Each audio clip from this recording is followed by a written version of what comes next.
गुरु रूप प्यारी साध संगत जी, वाहिगुरु जी का खालसा वाहिगुरु जी की फतेह। गुरमुख प्यारिओ, अपने सारिਆਂ ਦਾ मार्गदर्शन ਧੰਨ ਧੰਨ ਸਾਹਿਬ श्री गुरु ग्रंथ साहिब महाराज की बाणी गुरु कर रहे हैं। गुरबाणी गुरु मार्गदर्शन करते हुए सानू भेद दिंदे हैं कि जो साडा मन है ये मालक का बच्चा है, लेकिन जदों मन बच्चे नूं इत्थे संसार दे उत्ते भेजिया जाता है ते घूमदे होए नूं दूसरियां जूनां दे विच ते मालक देखदा है इस बच्चे नूं मनुख जामा दे के देखिए। हुण आपां सारे ही गुरबाणी गुरु नूं समझण वाले गुरमुख बैठे हाँ ते सारिआं नूं मनुख जामा मिलिआ ते आपां समझ रहे हैं। हुण गुरमुख प्यारिओ, इत्थे जदों मन आउंदा है संसार दे उत्ते ते कमज़ोर पै जांदा है। जदों कमज़ोर पै जांदा है ते इहदे मन दे विच डर पैदा हो जांदा, डरू हो जाता है। निक्की निक्की गल ते डर जाना, वहम कर जाना, भरम विच पै जाना, भुलेखे दे विच रहना। ते जदों मन डरू हो जाता है, कमज़ोर हुंदा है, तां उदों माड़ी जी भी कोई गल सुणदा है तां आपदे परिवार दे लई, आपदे रिश्तेदारां लई सोचदा है। जिस तरह कि हुण आपां सारे देखदे हाँ कि सारे संसार दे उत्ते गुरमुखां दे मन विच कोई सहम नहीं है, लेकिन मनमुखां दे मन विच सहम हैगा। गुरमुख कहंदे ने जदों मन साडा नाम दे विच समा जांदा है ते मालक नाल मिलाप कर लैंदा, उदों साडे मन नूं गुरमुख कहंदे ने, क्योंकि गुरमुख मालक नूं लभ लैंदा है।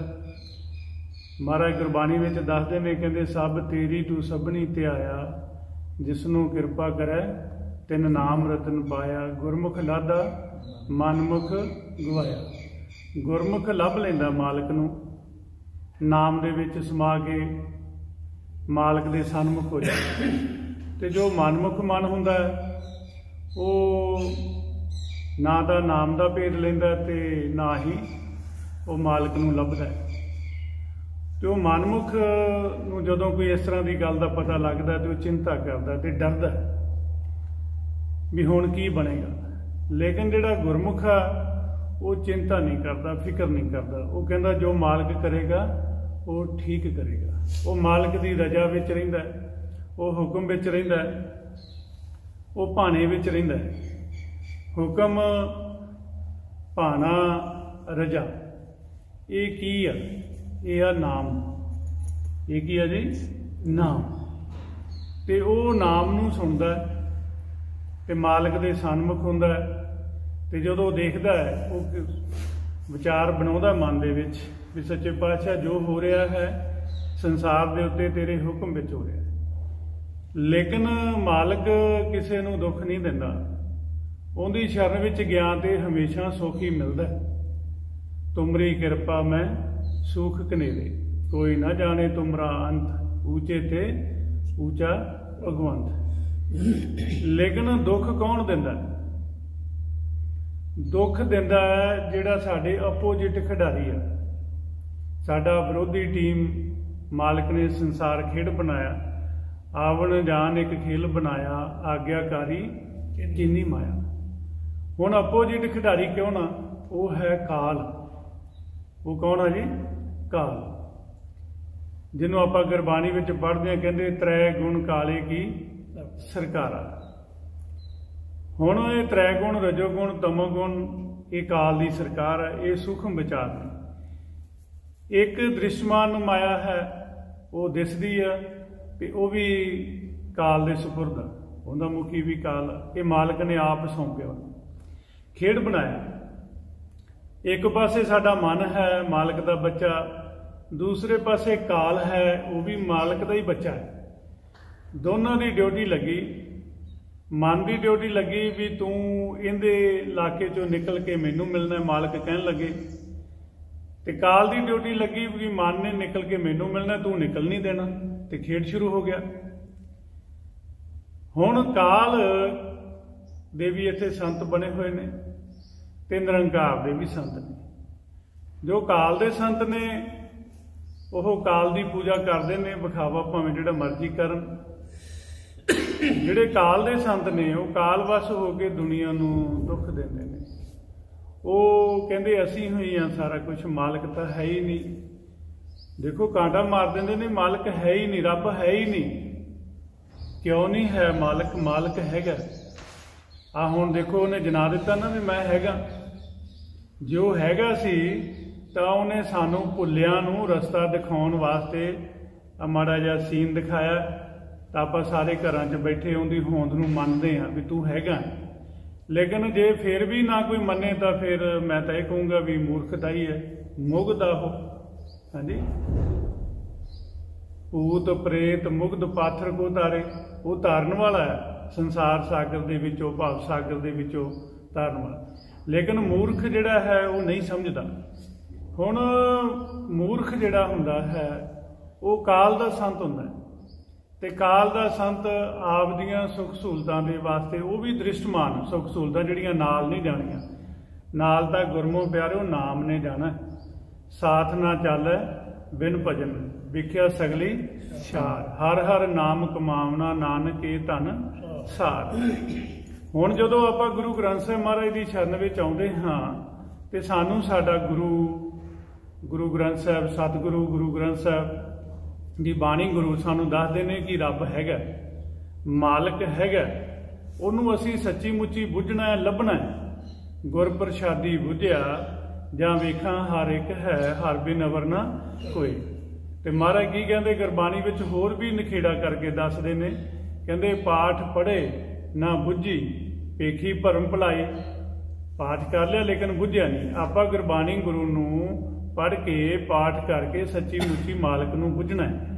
ਤੇ ਜਦੋਂ ਅਸੀਂ ਬੁੱਝਣ ਵਾਸਤੇ ਤੁਰਾਂਗੇ ਤਾਂ ਫਿਰ ਸਾਨੂੰ ਰਸਤੇ 'ਚ ਗੁਰੂ ਚਾਹੀਦਾ, ਉਹਦੇ ਰਾਹੀਂ ਬੁੱਝਿਆ ਜਾਏਗਾ। ਗੁਰ ਪ੍ਰਸ਼ਾਦੀ ਬੁੱਝਿਆ, ਫਿਰ ਗੁਰਬਾਣੀ ਦੇ ਵਿੱਚ ਆਪਾਂ ਪੜ੍ਹਦੇ ਹਾਂ ਸਾਰੇ ਜਾਣੇ, ਕਹਿੰਦੇ ਸਭਨਾ ਜੀਆਂ ਕਾ ਇੱਕ ਦਾਤਾ, ਗੁਰਾ ਇੱਕ ਦੇ ਬੁਝਾਈ ਸਭਨਾ ਜੀਆਂ ਕਾ ਇੱਕ ਦਾਤਾ, ਸੋ ਮੈਂ ਵਿਸਰ ਨਾ ਜਾਏ। ਕਹਿੰਦੇ ਉਹ ਨਾ ਵਿਸਰਦੇ, ਲੇਕਿਨ ਗੁਰਮੁਖ ਪਿਆਰੇ ਉਹ ਵਿਸਰਿਆ ਹੋਇਆ ਸੀ। ਵਿਸਰਿਆ, ਜਿਨ੍ਹਾਂ ਨੂੰ ਵਿਸਰਿਆ ਹੋਇਆ ਸੀ ਤੇ ਉਹ ਕੀ ਕਹਿੰਦੇ ਸੀ? ਕਹਿੰਦੇ 21ਵੀਂ ਸਦੀ ਚੱਲ ਰਹੀ ਹੈ, ਤੁਸੀਂ ਕਿਹੜੇ ਰੱਬ ਦੀਆਂ ਗੱਲਾਂ ਕਰਦੇ? ਤੇ ਮਾਲਕ ਨੇ ਦਿਖਾ ਦਿੱਤਾ, ਕਿਉਂਕਿ ਆਪਾਂ ਸਾਰੇ ਹੀ ਬੱਚੇ, ਚਾਰੇ ਖਾਣੀਆਂ ਹੀ ਉਹਦੇ ਬੱਚੇ, ਅੰਡਜ ਜੇਰਜ ਸੇਤਜ ਉਦਭੁਜ, ਸਾਰੇ ਖਾਣੀਆਂ ਦੇ ਰੂਪ ਵਿੱਚ ਮਨ, ਤੇ ਮਨ ਮਾਲਕ ਦਾ ਬੱਚਾ ਹੈ, ਮਾਲਕ ਦੀ ਜੋਤ ਆ। ਇਸ ਕਰਕੇ ਮਾਲਕ ਸਾਰਿਆਂ ਦੇ ਵਿੱਚ ਸਾਧ ਉਹ ਇਹ ਤਨ ਮਿਥਿਆ ਜਾਣੋ ਜਾਂ ਭੀਤਰ ਜੋ ਰਾਮ ਵਸਤ ਹੈ ਸਾਚੂ ਦਾ ਪਹਿਚਾਨ। ਸਾਰਿਆਂ ਦੇ ਭੀਤਰ ਰਾਮ ਵਸਦਾ ਹੈ, ਅੰਦਰ ਵਸਦਾ ਹੈ, ਕਹਿੰਦੇ ਉਹਨੂੰ ਪਛਾਣੋ। ਲੇਕਿਨ ਪਛਾਣਾਂਗੇ ਤਾਂ ਜੇ ਅਸੀਂ ਗੁਰੂ ਗ੍ਰੰਥ ਸਾਹਿਬ ਜੀ ਦੀ ਸ਼ਰਨ ਵਿੱਚ ਆਵਾਂਗੇ, ਸੱਚੇ ਮਨੋਂ। ਡਰ ਵੀ ਰੱਖਣਾ ਹੈ ਤੇ ਪਿਆਰ ਵੀ ਰੱਖਣਾ ਹੈ। ਇਹ ਨਾ ਹੋਵੇ ਵੀ ਪਿਆਰ ਵੀ ਨਾ ਰਹੇ ਤੇ ਡਰ ਵੀ ਨਾ ਰਹੇ। ਡਰ ਚੱਕਿਆ ਗਿਆ, ਜਿਨ੍ਹਾਂ ਦਾ ਚੱਕਿਆ ਗਿਆ ਉਹ ਕਹਿੰਦੇ ਨੇ ਰੱਬ ਹੈ ਨਹੀਂ। ਇਸ ਕਰਕੇ ਗੁਰਮੁਖ ਪਿਆਰੋ ਆਪਾਂ ਮੰਨਦੇ ਹਾਂ ਵੀ ਸਾਡੇ ਗੁਰੂ ਗ੍ਰੰਥ ਸਾਹਿਬ ਜੀ ਕਹਿ ਰਹੇ ਰੱਬ ਹੈਗਾ, ਮਾਲਕ ਹੈਗਾ, ਕਰਨ ਕਾਰਨ ਪ੍ਰਭ ਏਕ ਹੈਗਾ। ਦੇਖੋ ਜਲਾਂ ਦੇ ਵਿੱਚ ਵੀ ਉਹ, ਥਲਾਂ ਦੇ ਵਿੱਚ ਵੀ ਉਹ, ਧਰਤੀ ਤੋਂ ਆਕਾਸ਼ ਤੱਕ ਕਿਹੜੀ ਜਗ੍ਹਾ ਜਿੱਥੇ ਨਹੀਂ ਹੈ, ਹਰ ਜਗ੍ਹਾ ਤੇ ਹੈਗਾ। ਸਿਰਫ ਦੇਖਣ ਵਾਲੀ ਅੱਖ ਬਣਾਓ। ਜਿੱਦਣ ਤੁਹਾਡੀ ਉਹ ਅੱਖ ਬਣ ਗਈ, ਤੁਸੀਂ ਜਿੱਥੇ ਵੀ ਦੁਨੀਆ ਤੇ ਜਾਓਗੇ ਤੁਸੀਂ ਉਹ ਵਿਧੀ ਲਾਓਗੇ ਜੋ ਗੁਰੂ ਗ੍ਰੰਥ ਸਾਹਿਬ ਜੀ ਦੱਸਦੇ ਨੇ। ਉਸ ਵਿਧੀ ਨੂੰ ਅਪਣਾਓਗੇ, ਲਾਓਗੇ, ਪ੍ਰੈਕਟੀਕਲ ਕਰੋਗੇ ਤੇ ਤੁਸੀਂ ਹਰ ਜਗ੍ਹਾ ਤੇ ਦੇਖੋਗੇ। ਆਪਣੇ ਘਰੇ ਵੀ ਦੇਖੋਗੇ, ਆਪਣੇ ਕਮਰੇ 'ਚ ਵੀ ਦੇਖੋਗੇ। ਕਹਿਣ ਦਾ ਮਤਲਬ ਕਿ ਹਰ ਜਗ੍ਹਾ ਤੇ ਤੁਸੀਂ ਦੇਖੋਗੇ ਜਦੋਂ ਤੁਸੀਂ ਗੁਰੂ ਗ੍ਰੰਥ ਸਾਹਿਬ ਮਹਾਰਾਜ ਦੇ ਹੁਕਮ ਮੁਤਾਬਕ ਤੁਸੀਂ ਉਹਦੀ ਪਛਾਣ ਕਰ ਲਈ। ਤੇ ਪਛਾਣ ਵੀ ਜਿਨ੍ਹਾਂ ਨੇ ਪ੍ਰੈਕਟੀਕਲ ਕੀਤਾ ਉਹਨਾਂ ਨੇ ਕਰਾਈ ਹੈ। ਉਹ ਅੱਗੇ ਆਪਾਂ ਨੂੰ ਗੁਰਬਾਣੀ ਗੁਰੂ ਦੇ ਮੁਤਾਬਕ ਕਰਾ ਕੇ ਗਏ ਅਤੇ ਆਪਾਂ ਵੀ ਕੀਤੀ ਹੈ ਤੇ ਅੱਗੇ ਆਪਾਂ ਦੱਸਦੇ ਹਾਂ। ਤੇ ਤੁਸੀਂ ਵੀ ਗੁਰਮੁਖ ਜਿਹੜੇ ਸੰਗਤ ਵਿੱਚ ਆਉਂਦੇ ਨੇ, ਸੱਚ ਨਾਮ ਵਡਿਆਈ ਵਿਚਾਰ ਗੁਰਮੁਖ ਮੈਡੀਟੇਸ਼ਨ ਨਾਲ ਜੁੜੇ ਹੋਏ ਨੇ ਤੇ ਉਹ ਵੀ ਕਰਦੇ ਨੇ, ਉਹਨਾਂ ਨੇ ਵੀ ਪਛਾਣ ਕੀਤੀ ਹੋਈ ਹੈ। ਅਨਹਦ ਸ਼ਬਦ ਦੀ ਵੀ ਪਛਾਣ ਕੀਤੀ ਹੋਈ ਹੈ ਤੇ ਮਾਲਕ ਦੀ ਪਛਾਣ ਵੀ ਕੀਤੀ ਹੋਈ ਹੈ। ਇਸ ਕਰਕੇ ਗੁਰਮੁਖ ਜਦੋਂ ਪਛਾਣ ਕਰ ਲੈਂਦੇ ਨੇ, ਉਹ ਮਾਲਕ ਦੇ ਭਾਣੇ ਵਿੱਚ ਰਹਿੰਦੇ ਨੇ, ਹੁਕਮ ਵਿੱਚ ਰਹਿੰਦੇ ਨੇ। ਡਰ ਖੌਫ ਉਹਨਾਂ ਦੇ ਨੇੜੇ ਨਹੀਂ ਆਉਂਦਾ। ਉਹ ਕਹਿੰਦੇ ਜੋ मालिक कर रहा ठीक कर रहा, की पता उन्हें की चंगा करना आने वाले समय 'ਚ। फिर नंबर 2 ते कोई किसी को मार नहीं सकता, जिंदा जिवें एंड होना उवें होना। क्या जाना क्यों मरेंगे, कैसा मरना होए, जेकर सहब मनो ना विसरे तो सहला मरना होए। मरता मरता जागूंगा मर भी ना जाने, कोई ऐसी मरनी जो मरे बहुत जान मरण ना होए। ਹੁਣ ਦੇਖੋ ਸੰਸਾਰ ਦੇ ਉੱਤੇ ਕੋਈ ਕਿਵੇਂ ਮਰਦਾ ਹੈ, ਕੋਈ ਚਾਕੂ ਨਾਲ ਮਰ ਜਾਂਦਾ ਹੈ, ਕੋਈ ਛੱਤ ਤੋਂ ਡਿੱਗ ਕੇ ਮਰ ਜਾਂਦਾ, ਕੋਈ ਦਰਖਤ ਤੋਂ, ਕੋਈ ਟੈਂਕੀ ਤੋਂ, ਕੋਈ ਆਤਮ ਹੱਤਿਆ ਕਰ ਲੈਂਦਾ ਹੈ, ਤੇ ਕੋਈ ਮੰਜੇ ਤੇ ਰਹਿ ਜਾਂਦਾ ਹੈ, ਕੋਈ ਐਕਸੀਡੈਂਟ 'ਚ ਹੋ ਜਾਂਦਾ ਹੈ, ਕੋਈ ਬਿਮਾਰੀ ਨਾਲ ਚਲਾ ਜਾਂਦਾ ਹੈ। ਸੰਸਾਰ ਤੇ ਜੋ ਆਇਆ ਉਹਨੇ ਜਾਣਾ ਹੈ, ਔਰ ਜਿਵੇਂ ਉਹਦਾ ਐਂਡ ਹੋਣਾ ਹੈ ਉਵੇਂ ਹੋਣਾ ਹੈ। ਇਸ ਕਰਕੇ ਕਈਆਂ ਦਾ ਐਂਡ ਇਹ ਜੋ ਜੀਵ ਹੈ ਜਿਹਨੂੰ ਕਰੋਨਾ ਕਹਿੰਦੇ ਆ, ਜੋ ਹੁਣ ਸਾਰੇ ਵਰਲਡ ਦੇ ਉੱਤੇ ਇਹ ਬਿਮਾਰੀ ਚੱਲ ਰਹੀ ਹੈ, ਇਹ ਵੀ ਮਾਲਕ ਨੇ ਜੀਵ ਬਣਾਇਆ ਹੋਇਆ ਕਿ ਜਿਨ੍ਹਾਂ ਦਾ ਐਂਡ ਇਹਦੇ ਨਾਲ ਹੋਣਾ ਹੈ, ਉਹਨਾਂ ਦਾ ਇਹਦੇ ਨਾਲ ਕੋਈ ਪਿਛਲਾ ਹਿਸਾਬ ਕਿਤਾਬ ਸੀ ਤਾਂ ਹੀ ਹੁੰਦਾ। ਹੁਣ ਕਈ ਦਫਾ ਕਿਸੇ ਪਸ਼ੂ ਦੇ ਵਿੱਚ ਗੱਡੀ ਹਿੱਟ ਕਰਦੀ, ਉਹ ਪਸ਼ੂ ਵੀ ਮਰ ਜਾਂਦਾ ਹੈ, ਤੇ ਗੱਡੀ ਚਲਾਉਣ ਵਾਲਾ ਮੈਂਬਰ ਵੀ ਕੋਈ ਨਾ ਕੋਈ ਸਰੀਰ ਛੱਡ ਜਾਂਦਾ ਹੈ, ਕਿਉਂਕਿ ਉਹਨਾਂ ਦਾ ਪਿਛਲਾ ਹਿਸਾਬ ਕਿਤਾਬ ਆਪਸ ਵਿੱਚ ਸੀ। ਤੇ ਉਹ ਹਿਸਾਬ ਕਿਤਾਬ ਹੈ, ਲੇਕਿਨ ਅਸੀਂ ਅੰਦਰ ਨਾ ਉਤਰਨ ਕਰਕੇ ਉਸ ਨੂੰ ਸਮਝਦੇ ਨਹੀਂ। ਕੋਈ ਕਿਸੇ ਨੂੰ ਮਾਰ ਨਹੀਂ ਸਕਦਾ, ਤੇ ਜਦੋਂ ਸਮਾਂ ਆ ਗਿਆ ਮਾਲਕ ਨੇ ਐਂਡ ਕਰਾਉਣਾ ਹੁੰਦਾ। ਦੇਖੋ ਕਈ ਦਫਾ ਅਸੀਂ ਕਿੰਨੇ ਜੀਵ ਇਕੱਠੇ ਮਾਰਦੇ ਹਾਂ, ਕਦੀ ਸੋਚਿਆ ਅਸੀਂ ਕਿਵੇਂ ਮਾਰਦੇ ਹਾਂ। ਜਦੋਂ ਫਸਲਾਂ ਦੇ ਉੱਤੇ ਜਿਹਨੂੰ ਆਪਾਂ ਕਹਿ ਦਿੰਦੇ ਹਾਂ ਤੇਲਾ ਪੈ ਜਾਂਦਾ, ਹੋਰ ਜੀਵ ਆ ਜਾਂਦੇ ਨੇ, ਮਛਲੀ ਆ ਜਾਂਦੀ ਹੈ, ਉਹ ਪੱਤਿਆਂ ਨੂੰ ਖਾਣਾ ਸ਼ੁਰੂ ਕਰ ਦਿੰਦੇ, ਤੇ ਅਸੀਂ ਜ਼ਹਿਰੀਲੀ ਦਵਾਈ ਲਿਆਉਂਦੇ ਹਾਂ ਤੇ ਸਪਰੇਅ ਕਰਦੇ ਹਾਂ, ਕਿੰਨੇ ਜੀਵ ਮਰ ਜਾਂਦੇ। ਉਹ ਇਕੱਠੇ ਹੀ ਕਿੰਨੇ ਜੀਵ ਖਤਮ ਕਰ ਹੋ ਜਾਂਦੇ, ਉਹ ਵੀ ਹੁਕਮ ਦੇ ਵਿੱਚ ਹੀ ਹੋ ਰਿਹਾ ਸਾਰਾ। ਇਹ ਸਾਰਾ ਖੇਡ ਮਾਲਕ ਦੇ ਹੁਕਮ ਵਿੱਚ ਚੱਲਦਾ ਹੈ। ਉਹ ਜੇ ਬਣਾਉਂਦਾ ਹੈ, ਦੇ ਵਿੱਚ ਜਦੋਂ ਕੋਈ ਜੀਵ ਵੱਧ ਜਾਂਦੇ ਨੇ ਉਹਨਾਂ ਨੂੰ ਘੱਟ ਵੀ ਕਰਦਾ। ਹੁਣ ਆਪਾਂ ਵਿਚਾਰਾਂ ਕਰਦੇ ਹਾਂ, ਆਪਣਾ ਵੀ ਕੋਈ ਪਤਾ ਨਹੀਂ ਆਪਣਾ ਐਂਡ ਕਿਵੇਂ ਹੋਣਾ, ਠੀਕ ਨਹੀਂ। ਹਾਂ, ਜੇ ਨਾਮ ਜਪੋਗੇ, ਅਨਹਦ ਸ਼ਬਦ ਦਾ ਨਾਮ ਦਾ ਭੇਦ ਲਓਗੇ, ਮਾਲਕ ਦਾ ਭੇਦ ਲਓਗੇ, ਤੇ ਫਿਰ ਜਦ ਸਰੀਰ ਤਾਂ ਛੱਡਣਾ ਹੀ ਆ ਸਾਰਿਆਂ ਨੇ, ਲੇਕਿਨ ਫਿਰ ਇੱਕ ਹੌਸਲਾ ਹੁੰਦਾ ਹੈ ਵੀ ਮੈਂ ਸਰੀਰ ਛੱਡ ਕੇ ਕਿੱਥੇ ਜਾਣਾ, ਕਿਉਂਕਿ ਉਹ ਪਹਿਲਾਂ ਦੇਖ ਲਿਆ ਹੁੰਦਾ ਉਹ ਏਰੀਆ, ਉਹ ਇਲਾਕਾ, ਉਹ ਦੂਰ ਨਹੀਂ ਇਲਾਕਾ, ਸਿਰਫ ਇੱਥੋਂ ਸਰੀਰ ਮਨ ਨੇ ਛੱਡਣਾ, ਇੱਥੇ ਜਾਣਾ। ਇਹਨੂੰ ਮਹਿਲ ਕਹਿੰਦੇ ਨੇ। ਇੱਥੇ ਰੋਜ਼ ਆਪਾਂ ਵਸਦੇ ਹਾਂ। ਸੱਚੇ ਮਹਿਲ ਨਿਵਾਸ ਨਿਰੰਤਰ ਆਵਣ ਜਾਣ ਚੁਕਾਇਆ, ਨਾ ਮਨ ਚੱਲੇ ਨਾ ਪਾਉਣ ਉਡਾਏ, ਸੈਂਸਾ ਦੁੱਖ ਮਿਟਾਇਆ। ਫਿਕਰ ਸੈਂਸਾ ਸੀ ਜਿਹੜਾ ਸੀ ਉਹ ਮਿਟ ਗਿਆ, ਕਿਉਂਕਿ ਅਸੀਂ ਗੁਰਬਾਣੀ ਗੁਰੂ ਨੂੰ ਪੁੱਛ ਲਿਆ, ਗਾਈਡਲਾਈਨ ਲੈ ਲਈ ਵੀ ਕਿੱਥੇ ਵਸਣਾ ਹੈ। ਸਾਡੇ ਮਨ ਨੇ ਇੱਥੇ ਵਸਣਾ ਹੈ, ਤਨ ਨੇ ਘਰਾਂ ਵਿੱਚ ਵਸਣਾ ਹੈ, ਜੋ ਕੋਠੀਆਂ ਬਣਾਈਆਂ ਨੇ, ਮਕਾਨ ਬਣਾਏ ਨੇ, ਲੇਕਿਨ ਮਨ ਦਾ ਮਕਾਨ ਇਹ ਹੈ। ਇਹਨੂੰ ਥਿਰਕਰ ਕਹਿੰਦੇ ਨੇ, ਇਹਨੂੰ ਨਿਜ ਮਹਿਲ ਕਹਿੰਦੇ ਨੇ, ਇਹਨੂੰ ਦਸਵਾਂ ਦੁਆਰ ਕਹਿੰਦੇ ਨੇ, ਇਹਨੂੰ ਸੱਚਖੰਡ ਕਹਿੰਦੇ ਨੇ, ਇਹਨੂੰ ਦਰਗਾਹ ਕਹਿੰਦੇ ਨੇ, ਇਹਨੂੰ ਪਰਲੋਕ ਕਹਿੰਦੇ ਨੇ। ਇੱਥੇ ਵਸਣਾ ਹੈ, ਸੱਚਾ ਮਹਿਲ ਕਹਿੰਦੇ ਨੇ। ਸੱਚੇ ਮਹਿਲ ਨਿਵਾਸ, ਨਿਵਾਸ ਮਤਲਬ ਕਿ ਉੱਥੇ ਵਸਣਾ ਹੈ। ਸੱਚੇ ਮਹਿਲ ਨਿਵਾਸ ਨਿਰੰਤਰ ਆਵਣ ਜਾਣ ਚੁਕਾਇਆ। ਸੋ ਗੁਰਮੁਖ ਪਿਆਰਿਓ, ਗੁਰਮੁਖ ਉਹ ਏਰੀਏ ਨੂੰ ਦੇਖ ਲੈਂਦਾ ਵੀ ਉਹ ਦੂਰ ਨਹੀਂ ਏਰੀਆ, तो फिर इतों निकलता मन इत्थे चला जाता है, तो इतों मालक साह देना बंद कर देंदा, शरीर डैड बॉडी कह दिंदा डॉक्टर। वो भी तो दुनिया जा ही रही है, इस करके टेंशन नहीं पानी।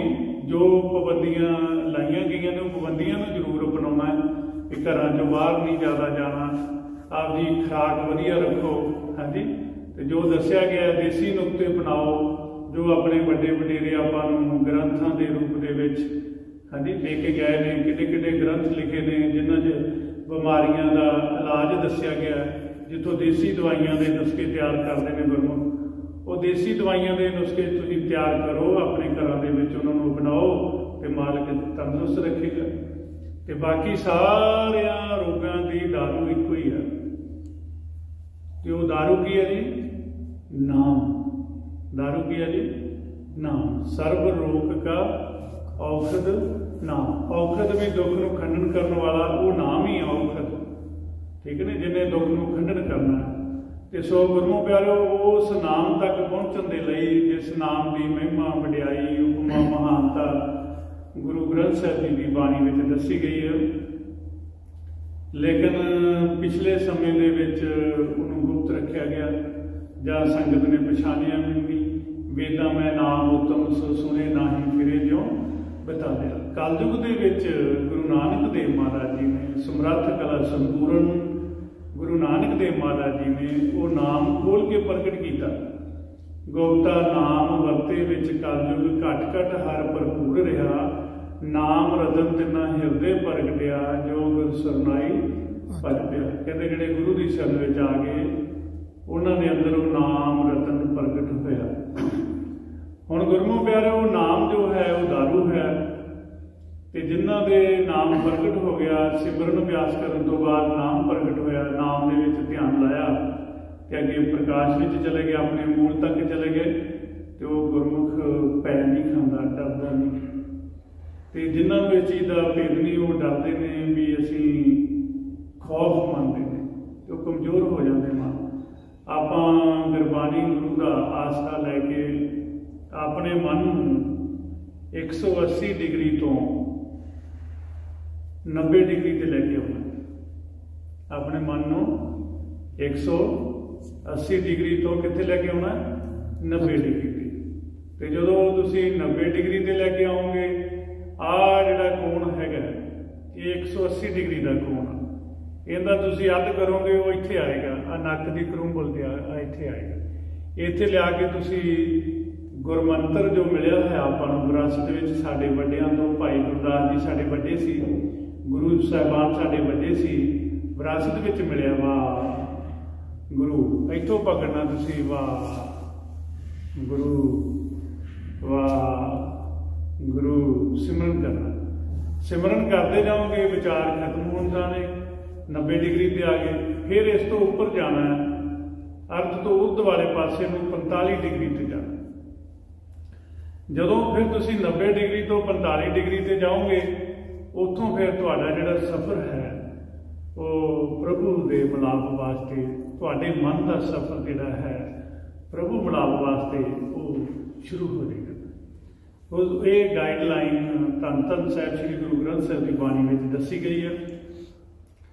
ਆਓ ਗੁਰਮੁਖ ਪਿਆਰਿਓ, ਮਨ ਨੂੰ ਜਦੋਂ ਅਸੀਂ ਵਿਚਾਰਾਂ ਤੋਂ ਰਹਿਤ ਕਰ ਲਾਂਗੇ ਤਾਂ ਸਮਝ ਲਓ ਉਹ 180 ਡਿਗਰੀ ਤੱਕ ਫੈਲਿਆ ਹੋਇਆ ਸੀ, ਬਿਖਰਿਆ ਹੋਇਆ ਸੀ ਮਨ। 180 ਡਿਗਰੀ ਤੱਕ ਮਤਲਬ ਕਿ ਵਿਚਾਰਾਂ 'ਚ ਗਿਆ ਹੋਇਆ ਸੀ ਮਨ। ਉੱਥੇ ਜਾਣਾ, ਉਹਦਾ ਦੇਣਾ, ਕੀ ਹੋਏਗਾ, ਕੀ ਬਣੇਗਾ, ਕੀ ਕਰਾਂਗੇ, ਟੈਨਸ਼ਨ, ਫਿਕਰ। ਹਰ ਇੱਕ ਇਨਸਾਨ ਨੂੰ ਕੋਈ ਨਾ ਕੋਈ ਫਿਕਰ, ਟੈਨਸ਼ਨ ਲੱਗੀ ਹੋਈ ਹੈ। ਕਿਸੇ ਨੂੰ ਕੋਈ ਰੋਗ ਲੱਗਾ ਹੈ, ਕਿਸੇ ਨੇ ਕਿਸੇ ਦਾ ਕਰਜ਼ਾ ਦੇਣਾ ਹੈ, ਕੋਈ ਲੈ ਕੇ ਕਿਸੇ ਦੇ ਪੈਸੇ ਜ਼ਿਆਦਾ ਮਾਤਰਾ 'ਚ ਲੈ ਕੇ ਉਹ ਮੋੜਦੇ ਨਹੀਂ, ਉਹ ਵੀ ਚਿੰਤਾ ਕਰਦਾ ਵੀ ਮਾਲਕ ਨੇ ਦਿੱਤੇ ਸੀ ਲੇਕਿਨ ਉਹਨੇ ਗਾਂਹ ਕਿਸੇ ਨੂੰ ਦੇ ਦਿੱਤੇ, ਉਹਨੂੰ ਮੋੜ ਦੋ, ਉਹ ਵੀ ਫਿਕਰ 'ਚ। ਮਾਂ ਪਿਓ ਨੂੰ ਬੱਚਿਆਂ ਦੀ ਚਿੰਤਾ ਵੀ ਬੱਚੇ ਪੜ੍ਹਨਗੇ, ਹੁਸ਼ਿਆਰ ਨੇ ਕਿ ਨਹੀਂ ਹੁਸ਼ਿਆਰ ਹੈ, ਨੌਕਰੀ ਮਿਲੇਗੀ ਕਿ ਨਹੀਂ ਮਿਲੇਗੀ, ਹਰ ਇੱਕ ਨੂੰ ਚਿੰਤਾ। ਇਹ ਚਿੰਤਾ ਜਿਹੜੀ ਹੈ ਚਿਖਾ ਬਰਾਬਰ, ਤੇ ਹੌਲੀ ਹੌਲੀ ਬੰਦਾ ਧੁਖਦਾ ਰਹਿੰਦਾ ਜਿਵੇਂ ਚਿਖਾ ਧੁਖਦੀ ਰਹਿੰਦੀ। ਅਸੀਂ ਧੁਖਣਾ ਨਹੀਂ, ਅਸੀਂ ਚਿੰਤਾ ਨਹੀਂ ਕਰਨੀ, ਅਸੀਂ ਚਿੰਤਾ ਇੱਕੋ ਹੀ ਕਰਨੀ ਹੈ। ਤੇ ਉਹ ਕਿਹੜੀ ਕਰਨੀ ਆ? ਮਾਲਕ ਨੂੰ ਮਿਲਣ ਦੀ ਕਰਨੀ। ਜਿਹਨੂੰ ਮਿਲ ਕੇ ਅਸੀਂ ਸਦੀਵੀ ਅਮਰ ਹੋ ਜਾਣਾ, ਜੰਮਣ ਮਰਨ ਤੋਂ ਉੱਪਰ ਉੱਠ ਖੜਨਾ। ਇਹ ਚਿੰਤਾ ਤਾਂ ਜ਼ਰੂਰ ਕਰਨੀ ਹੈ, ਲੇਕਿਨ ਦੁਨਿਆਵੀ ਚਿੰਤਾ ਨਹੀਂ ਕਰਨੀ। ਦੁਨਿਆਵੀ ਚਿੰਤਾਵਾਂ ਜਿਹੜੀਆਂ ਨੇ ਉਹ ਤੁਸੀਂ ਮਾਲਕ ਨੂੰ ਦੇ ਦਿਓ। ਨਾਨਕ ਚਿੰਤਾ ਮਤ ਕਰੋ, ਚਿੰਤਾ ਤੇ ਸਹੀ ਮਾਲਕ ਨੂੰ ਦੇ ਦਿਓ। ਜਦੋਂ ਤੁਸੀਂ ਮਾਲਕ ਤੇ ਛੱਡ ਦਿਓਗੇ ਤੇ ਤੁਹਾਡਾ ਮਨ ਫੁਰਨਿਆਂ ਤੋਂ ਰਹਿਤ ਹੋ ਜਾਏਗਾ, ਤੇ ਫਿਰ ਤੁਸੀਂ ਕਿੱਥੇ ਬੈਠ ਜਾਓਗੇ? ਥਿਰ ਘਰ ਵਿੱਚ, ਕਿਉਂਕਿ ਮਨ ਇੱਧਰ ਉੱਧਰ ਵਿਚਾਰਾਂ 'ਚ ਨਹੀਂ ਜਾਏਗਾ। ਜੇ ਮਨ ਇੱਧਰ ਵਿਚਾਰਾਂ 'ਚ ਨਹੀਂ ਜਾਏਗਾ ਤੇ ਸਮਝ ਲਓ ਮਨ ਥਿਰ ਘਰ ਦੇ ਵਿੱਚ ਬੈਠਾ ਹੈ। ਤੇ ਗੁਰੂ ਮਹਾਰਾਜ ਕਹਿੰਦੇ ਥਿਰ ਘਰ ਬੈਸੋ ਹਰ ਜਨ ਪਿਆਰੇ, ਹਰ ਜਨ ਕੌਣਾ ਮਨ। ਥਿਰ ਘਰ ਬੈਸੋ ਹਰ ਜਨ ਪਿਆਰੇ, ਸਤਿਗੁਰ ਤੁਮਰੇ ਕਾਜ ਸਵਾਰੇ। ਵੀ ਸਤਿਗੁਰ ਤੁਹਾਡੇ ਕਾਜ ਸਵਾਰੇਗਾ, ਤੁਸੀਂ ਥਿਰ ਘਰ ਬੈਠੋ। ਸਾਡਾ ਕੰਮ ਆ ਥਿਰ ਘਰ ਬੈਠਣਾ, ਬਾਕੀ ਕੰਮ ਮਾਲਕ ਨੇ ਕਰਨਾ। ਹੁਣ ਦੇਖੋ ਮਾਲਕ ਹੀ ਸਾਹ ਦੇ ਰਿਹਾ ਨਾ, ਤੇ ਜੋ ਸਾਹ ਦੇ ਰਿਹਾ ਤੇ ਸਾਡਾ ਪਰਿਵਾਰ ਆ, ਧੀਆਂ ਪੁੱਤ ਆ, ਜ਼ਮੀਨਾਂ ਜਾਇਦਾਦਾਂ, ਗੱਡੀਆਂ, ਨੌਕਰੀਆਂ, ਇਹ ਸਾਰਾ ਕੁਛ ਆ, ਬੋਡੀ ਹੈ। ਤੇ ਜੇ ਭਲਾ ਹੁਣ ਸਾਹ ਦੇਣਾ ਹੀ ਬੰਦ ਕਰ ਦੇ ਤਾਂ ਫਿਰ ਕੁਛ ਵੀ ਨਹੀਂ ਹੈ ਆਪਣਾ। ਇਸ ਕਰਕੇ ਪਹਿਲਾਂ ਉਹਨੂੰ ਯਾਦ ਕਰੋ ਜਿਹੜਾ ਸਵਾਸ ਦੇ ਕੇ ਜਿੰਦਾ ਰੱਖ ਰਿਹਾ। ਜਿਹਦੇ ਸਵਾਸ ਦੇਣ ਤੇ ਅਸੀਂ ਕਹਿੰਦੇ ਆ ਮੇਰਾ ਪਰਿਵਾਰ ਆ ਵਾ ਆ ਵਾ, ਲੇਕਿਨ ਜੇ ਸਵਾਸ ਦੇ ਰਿਹਾ ਤਾਂ ਹੀ ਕਹਿ ਰਿਹਾ ਨਾ। ਤੇ ਜੇ ਉਹ ਭਲਾ ਸਾਹ ਦੇਣਾ ਬੰਦ ਕਰ ਦੇ ਫਿਰ ਕੀ ਕਵਾਂਗੇ? ਇਸ ਕਰਕੇ ਉਹ ਸਾਹ ਦੇਣ ਵਾਲੇ ਨੂੰ ਯਾਦ ਰੱਖੋ, ਉਹਨੂੰ ਮਿਲੋ। महाराज कहते जिसका पिंड प्राण है तिसकी सरकार, तो क्यों मनो विसारिए हर रखिए हृदय धार। कहते जिसने पिंड बनाया, जिसने विच प्राण पाए ने, प्राण मींज साह पाए ने, कहते उन्होंने हिरदे च वसाओ। क्यों भुल गए उन्होंने? तो हिरदा इत्थे किहनूं कहा? साडे मन। जो मन विच मालिक ने वसना है, मन नेत्रां च, इत्थे वसना मालिक। इत्थे जो हिरदे दे विच मालिक वस जांदा, उदों साडे मन नूं हिरदा कहंदे ने। ये विशाल बन जाता, वड्डा बन जाता। नहीं तो यह निक्का जिहा फिक्र चिंता दे विच रहिंदा कि आपां चिंतावां नहीं करनियां, आपां मालिक दा नाम अपने घरां दे विच बैठ के जपना है, आप भी जपना ते होरां नूं भी जपाउणा। हुण सानूं गुरमुख फोन करदे ने ते असीं इक्को ही बेनती करदे हां, गुरमुखो परहेज रखो, जो गौरमेंट वालों हुक्म होया उहनूं मन्नो, घरां दे विच रहो, घरां दे विच रहिंदे होए आप नाम जपो, अपनी फैमिली नूं नाम जपाओ, ते आपदे रिश्तेदारां नूं फोन करके कहो भी तुसीं भी भाई सिमरन करो ते तुसीं भी नाम तक पहुँच जाओ। जिन्ना असीं आप वध तो वध सिमरन करांगे, जिन्ना असीं होरां नूं सिमरन करावांगे, तो समझ लो जिहड़ी काल दी पावर आए घट जाएगी, सच का प्रकाश हो जाएगा, बदी का नाश हो जाएगा। तो आपां भी सारे यही चाहुंदे आ, जिहड़े धर्मी पुरुष ने वो बदी का नाश चाहुंदे ने, क्योंकि बदी फैल बहुत गई, वध बहुत गई। तो बदी कौन बढ़ाउंदा है? काल, जिहदे नाल साडा खेल चलदा है। काल ने बदी इन्नी बढ़ा दी, इन्नी बढ़ा दी कि लोग तरस ही नहीं करते एक दूजे ते। इंसान ने इंसान ते तरस की करना, जीव जंतुओं ते तरस नहीं किया। इस करके गुरमुख प्यारे तरस आना, रहम आना, हाँ जी, दया आनी, ये बहुत ही चंगे गुण ने, ये साडे च होने चाहिए। साडे विच सबर होना चाहिए, संतोख होना चाहिए, जासत होना चाहिए, सहनशीलता होनी चाहिए, दया होनी चाहिए, किसी को क्षमा कर देना, माफ़ करने की भी समर्था होनी चाहिए। फिर असी बलवान तकड़े जे असी काले पै गए, ना साडे विच जासत रहा, हाँ जी, ना साडे च दया रही, तो समझ लो फिर काल का जोर वो हावी है साडे, असीं उहनूं हावी नहीं होण देना। ते सिमरन वधाउणा है। आओ सारे गुरमुख, कलयुग, ये कलयुग काल कदों का शुरू होया अपनी चाल खेडदा? जदों सतजुग सृष्टि रची सी ना शुरुआत, उदों तो ही काल ने चाल, उदों पावर घट सी इहदी, दूसरे युग दे विच होर घट गई, तीसरे दे विच होर घट गई, हुण चौथे दे विच पूरी पावर विच है, पूरी पावर दे विच। ते हुण मालिक ने किरपा करनी, हुण इहदी पावर घटनी है। हाँ जी, नाम दा ते सच दा प्रकाश होण जा रहा। हुण सारे जाने धक्का लाइए भी छेती छेती नाम दा ते सच दा प्रकाश हो जाए, बदी दा नाश हो जाए। इसलिए आप भी सिमरन करो, दूसरे ने भी कराओ। आओ आपां फैमिली मैंबर बैठे हैं, रल के सिमरन करिए, संगतां भी ये सुन के अपने घरां च करन। हाँ जी, सारे नेत्र बंद कर लो जी, करो शुरू। वाहिगुरू वाहिगुरू वाहिगुरू वाहिगुरू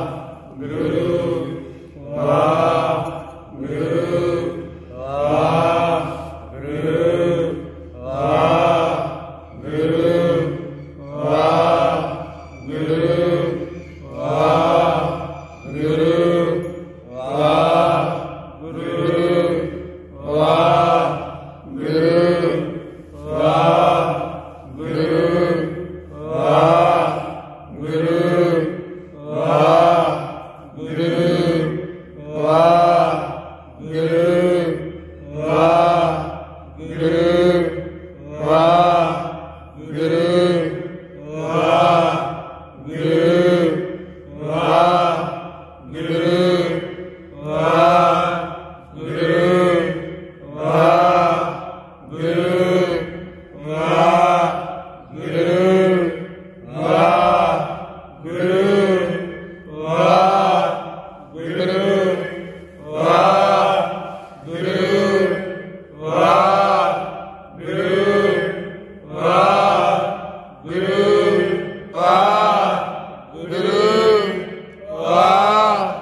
ਗੁਰਮੁਖ ਪਿਆਰਿਓ, ਜੋ ਤੁਹਾਨੂੰ ਗੁਰਬਾਣੀ ਵਿੱਚੋਂ ਦੱਸਿਆ ਗਿਆ ਹੈ, ਗੁਰਬਾਣੀ 'ਚ ਕਲੀਅਰ ਕੀਤਾ ਮਹਾਰਾਜ ਨੇ। ਕਹਿੰਦੇ ਨਾਨਕ ਨਾਮ ਚੜ੍ਹਦੀ ਕਲਾ ਤੇਰੇ ਭਾਣੇ ਸਰਬੱਤ ਦਾ ਭਲਾ। ਆਪਾਂ ਸਰਬੱਤ ਦਾ ਭਲਾ ਮੰਗਣਾ ਹੈ। ਸਰਬੱਤ ਦੇ ਭਲੇ ਵਿੱਚ ਸਾਰਾ ਵਰਲਡ ਆ ਗਿਆ ਔਰ ਸਾਰੇ ਜੀਵ ਜੰਤੂ ਆ ਗਏ। ਪਾਣੀ ਦੇ ਜੀਵ ਵੀ ਆ ਗਏ, ਧਰਤੀ ਦੇ ਜੀਵ ਵੀ ਆ ਗਏ, ਆਕਾਸ਼ ਦੇ ਜੀਵ ਵੀ ਆ ਗਏ, ਸਾਰੇ ਜੀਵ ਆ ਗਏ। ਇਸ ਕਰਕੇ ਆਪਾਂ ਸਰਬੱਤ ਦਾ ਭਲਾ ਮੰਗਣਾ ਹੈ। ਤੇ ਸਰਬੱਤ ਦਾ ਭਲਾ ਮੰਗਦੇ ਹੋਏ ਤੇ ਉਹ ਭਲਾ ਕਿਹਦੇ ਨਾਲ ਹੋਏਗਾ? ਨਾਮ ਨਾਲ। ਕਿਹਦੇ ਨਾਲ ਭਲਾ ਹੋਏਗਾ ਜੀ? ਨਾਮ ਨਾਲ। ਨਾਨਕ ਨਾਮ ਚੜ੍ਹਦੀ ਕਲਾ। ਚੜ੍ਹਦੀ ਕਲਾ ਨਾਮ ਨਾਲ ਹੋਏਗੀ। ਤੇ ਜਦੋਂ ਤੁਹਾਡੀ ਚੜ੍ਹਦੀ ਕਲਾ ਹੋਗੀ, ਤੁਸੀਂ ਦੂਸਰੇ ਨੂੰ ਨਾਮ ਦਾ ਭੇਦ ਦਿਓਗੇ ਤੇ ਉਹਦੀ ਵੀ ਚੜ੍ਹਦੀ ਕਲਾ ਹੋਏਗੀ। ਤੇ ਨਾਮ ਪ੍ਰਗਟ ਹੋਏਗਾ। ਵਾਹਿਗੁਰੂ ਗੁਰਮੰਤਰ ਦ੍ਰਿੜ ਕਰਦਿਆਂ ਉਹ ਧੁਨ ਪ੍ਰਗਟ ਹੋਏਗੀ, ਜੋ ਸਾਡੇ ਅੰਦਰ ਨਾਮ ਉਹ ਸੁਣਾਈ ਦੇਗਾ। ਜਿਸ ਨੂੰ ਆਪਾਂ ਗੁਰਬਾਣੀ ਵਿੱਚ ਪੜ੍ਹਦੇ ਹਾਂ, ਨੌ ਨਿਧ ਅੰਮ੍ਰਿਤ ਪ੍ਰਭ ਕਾ ਨਾਮ ਦੇਹੀ ਮੈਂ ਇਸਕਾ ਵਿਸ਼ਰਾਮ। ਉਹ ਦੇਹੀ ਦੇ ਵਿੱਚ 10ਵੇਂ ਦੁਆਰ ਦੇ ਵਿੱਚ ਨਾਮ ਆ। ਉਸ ਨਾਮ ਤੱਕ ਆਪਾਂ ਪਹੁੰਚਣਾ ਹੈ।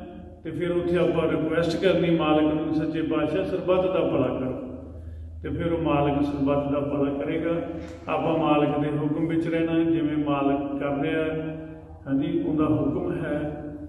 ਤੇ ਮਾਲਕ ਚੜ੍ਹਦੀ ਕਲਾ ਰੱਖੇ ਸਾਰਿਆਂ ਨੂੰ ਵੀ। ਇੰਨੀ ਵਿਚਾਰ ਗੁਰਬਾਣੀ ਗੁਰੂ ਦੇ ਵਿੱਚੋਂ ਕੀਤੀ ਗਈ ਹੈ। ਤੇ ਵਿਚਾਰ ਕਰਦਿਆਂ ਤੋਂ ਕੋਈ ਨਾ ਕੋਈ ਗਲਤੀ ਹੋ ਜਾਂਦੀ ਹੈ। ਸੰਗਤ ਦੇ ਗੁਰੂ ਬਖਸ਼ਣਯੋਗ ਹੁੰਦੇ ਨੇ। ਜੇ ਸਾਡੇ ਤੋਂ ਕੋਈ ਐਸਾ ਸ਼ਬਦ ਬੋਲਿਆ ਗਿਆ ਹੋਵੇ, ਬਖਸ਼ ਦੇਣਾ ਜੀ। ਵਾਹਿਗੁਰੂ ਜੀ ਕਾ ਖਾਲਸਾ, ਵਾਹਿਗੁਰੂ ਜੀ